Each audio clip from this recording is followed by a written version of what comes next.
Hi, my name is Dima, and I am excited to welcome you to my SQL course. In this course, you will find 4 chapters that cover a wide range of SQL skills which you can leverage when working with real-world data. In the first chapter, you will review some of the most commonly used SQL commands to ensure you are prepared to tackle both practical problems as well as every exercise covered in this course. In Chapter 2, you will learn new techniques you can use to find the data you need to answer real-world questions. Chapter 3 will teach you how to manage the data in your database. Finally, in Chapter 4, you will learn how to use best practices when writing your SQL scripts. Throughout the course, you will work with a modified version of a tutorial database named Pagila. This database emulates a collection of tables you would find in a DVD rental store. The 10 tables, shown here, range from actor information to customer payments.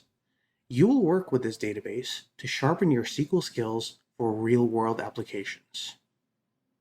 So, let's begin with a review of the most essential SQL commands. We will work with the query shown here.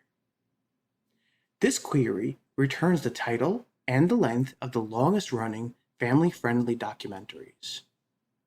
Let's dissect this query to see what makes it work.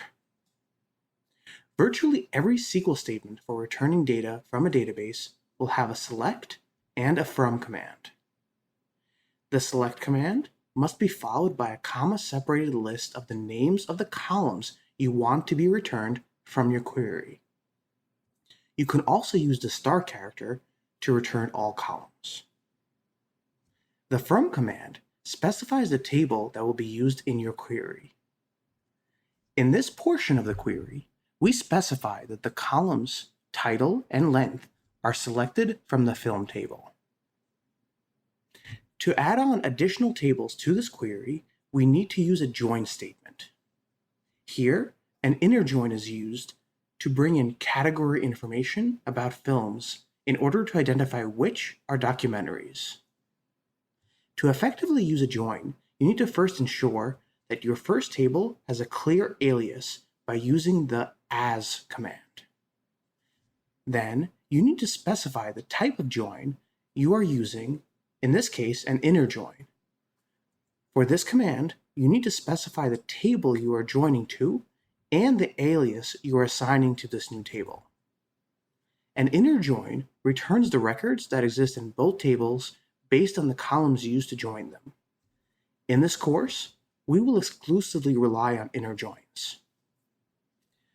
Finally, you need to specify the columns that will be used to merge the two tables together by using the on command. This syntax leverages the aliases you defined to clearly specify the columns used for the merge.